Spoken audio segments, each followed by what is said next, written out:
Breaking చూస్తున్నాం. Supreme court సంచలన తీర్పునిచ్చింది. దేశవ్యాప్తంగా బుల్డోజర్ యాక్షన్ పై స్టే విధించింది సుప్రీంకోర్టు ధర్మాసనం. ఈ స్టే అక్టోబర్ 1 వరకు కొనసాగుతుందని చెప్పింది. అయితే ప్రభుత్వ ఆస్తులు ఆక్రమిస్తే చర్యలు తీసుకోవచ్చు. అదేవిధంగా రైల్వే లైన్లు, ఫుట్పాత్లు, రోడ్లు, చెరువులను ఆక్రమిస్తే మాత్రం చర్యలు తీసుకోవచ్చని సుప్రీంకోర్టు స్పష్టం చేసింది.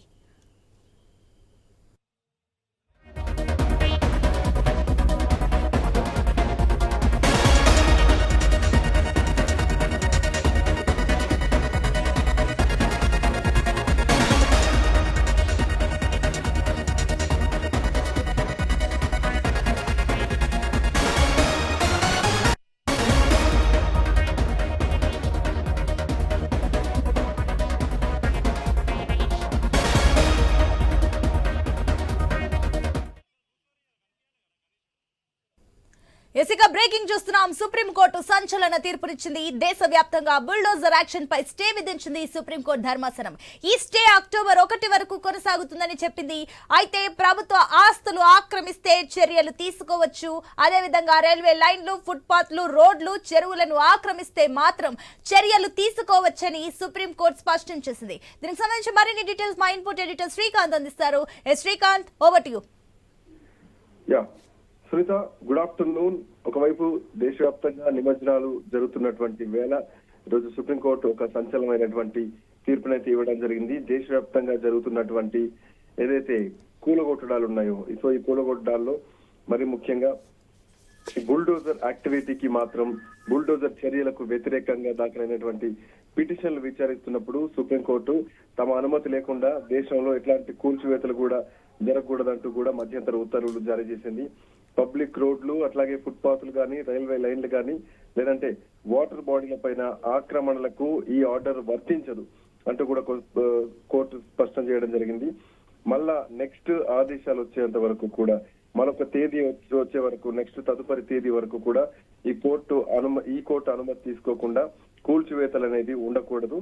అయితే బహిరంగంగా వీధులు కానీ, లేదంటే ఫుట్పాత్లు కానీ, రైల్వే లైన్లు కానీ, లేదంటే బహిరంగ ప్రదేశాల్లో అనధికారిక నిర్మాణాలకు కానీ అటువంటి ఆర్డర్ మాత్రం వర్తించదు అంటూ కూడా కోర్టు ఆదేశించడం జరిగింది.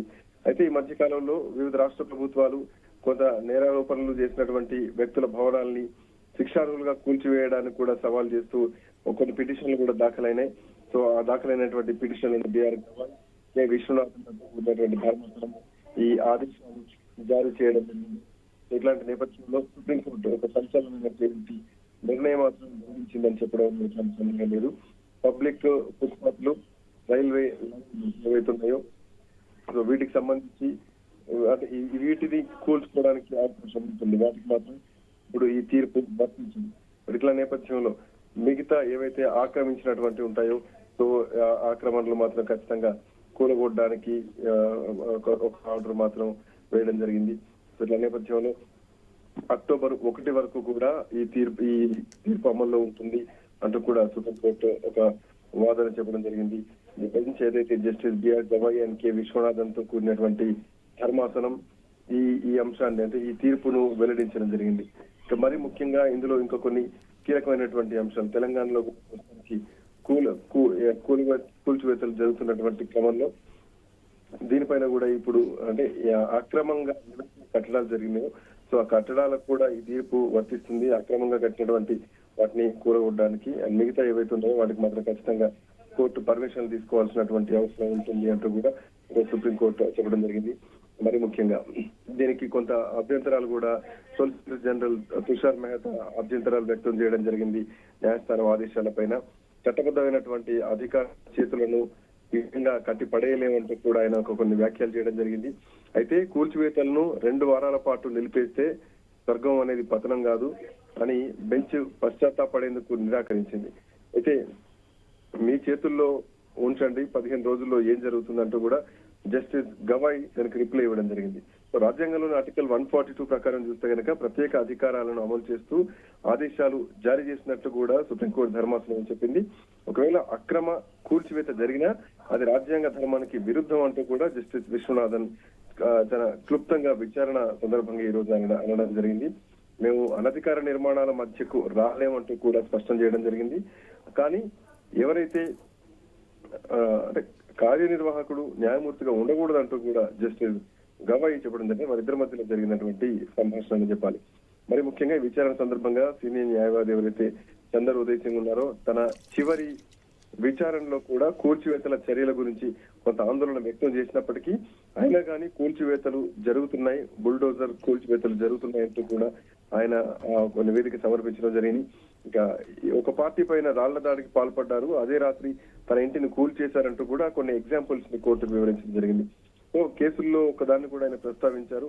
దీంట్లో భాగంగా ఎస్జీ మెహతా కూడా మాట్లాడారు. కూల్చివేత కోసం నోటీసులు పార్టీలకు 2022లోనే పంపించడం జరిగింది. బట్ అయినా కానీ కూల్చివేతలకు నేరాల్లో ఉన్నటువంటి నిందితులకు ప్రమేయం లేదంటూ కూడా ఆయన అధికారుల పక్షాన మాట్లాడడం జరిగింది.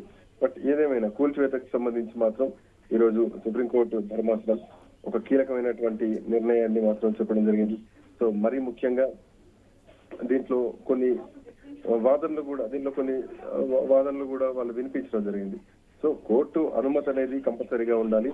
అక్రమంగా కట్టినటువంటి ఏదైతే ఉన్నాయో ఆ అక్రమ కట్టడాలకు సంబంధించి కూడా ఈ రోజు కోర్టు కీలకంగా మాట్లాడడం జరిగింది. వాటికి సంబంధించి మరి ముఖ్యంగా దేశవ్యాప్తంగా ఏదైతే బుల్డోజర్ యాక్షన్ ఉందో సుప్రీంకోర్టు స్టే ఇచ్చేంత వరకు కూడా ఎట్లాంటి యాక్షన్ తీసుకోవద్దు. ఒకవేళ ప్రభుత్వ ఆస్తులు ఆక్రమిస్తే గనక ఖచ్చితంగా అంటే దాంట్లో రైల్వే లైన్లకు మినహాయింపు, ఫుట్పాత్లు, రోడ్లను, చెరువులను ఆక్రమిస్తే.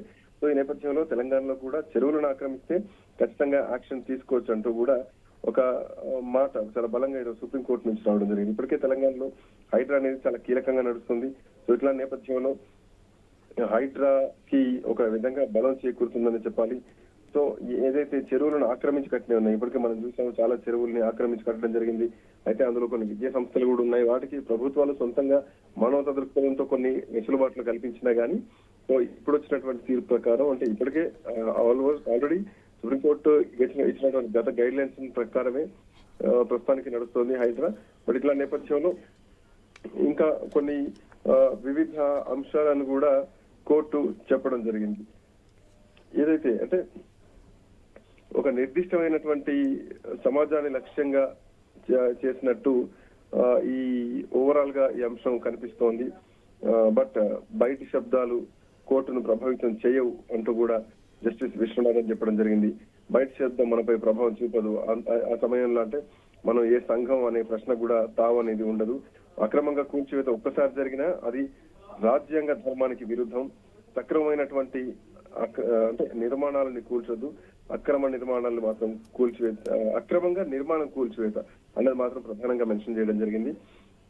అంతేకాదు బెంచ్ గతంలో తన చివరి ఆర్డర్ తర్వాత అంటే మార్గదర్శకాలను ఎప్పుడైతే నిర్దేశించాలనే ఉద్దేశాన్ని వ్యక్తం చేసినటువంటి సమయంలో సో కొన్ని మంత్రులు కూడా కొన్ని కీలక ప్రకటనలు చేశారు. ఆర్డర్ తర్వాత బుల్డోజర్ కొనసాగుతుందంటూ కూడా కొన్ని ప్రకటనలు వచ్చాయి అంటూ కూడా జస్టిస్ గవాయ్ చెప్పడం జరిగింది. మరి ముఖ్యంగా సెప్టెంబర్ 2 తర్వాత ఒక గొప్ప స్టాండింగ్ అట్లాగే ఒక సమర్థన ఉంది. ఇది మన దేశంలో జరగాల, ఎన్నికల కమిషన్ గమనించాలా, మేము ఆదేశాలు రూపొందిస్తామంటూ కూడా విశ్వనాథన్ చెప్పడం జరిగింది.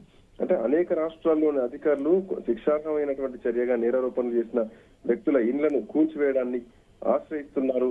ఆందోళనలు పరిష్కరించడానికి ఆయన ఒక మార్గదర్శకాలను కూడా నిర్దేశించాలి అన్నటువంటి ఉద్దేశాన్ని చివరి తేదీన కోర్టు వ్యక్తం చేసినందుకు కూడా గుర్తించుకోవాలంటూ కూడా చెప్పడం జరిగింది. మేరకు కోర్టు ద్వారా పరిగణించబడేటువంటి 35 సూచనలు కూడా సమర్పించాలని ఆ పార్టీలను కూడా కోరింది. సో ఓవరాల్ గా ఇక్కడ చాలా అంటే దీనికి సంబంధించి కొన్ని ఎగ్జాంపుల్స్ ను కూడా ఫర్ ఎగ్జాంపుల్ ఢిల్లీలోని జహంగీర్పూర్ ఏదైతే ఉందో 2022 ఏప్రిల్ లో షెడ్యూల్ చేసినటువంటి కూల్చివేత డ్రైవ్ కి సంబంధించి 2022లో సుప్రీంకోర్టులో ఒక బ్యాచ్ కూడా దాఖలైంది. సో ఫైనల్ గా అధికారులు ఒక శిక్ష రూపంలో బుల్డోజర్ చర్యలను ఆశ్రయించలేరంటూ కూడా కోర్టు చెప్పడం జరిగింది. బట్ ఏమైనా కానీ ఆక్రమంగా చెరువులను ఆక్రమించి రైల్వే లైన్లను, ఫుట్పాత్లను ఆక్రమిస్తే ఖచ్చితంగా శిక్షార్హులు. సో వాటిని కూల్చొచ్చు అంటూ కూడా చెప్పడం జరిగింది. Sunitha. Right Srikanth, thank you.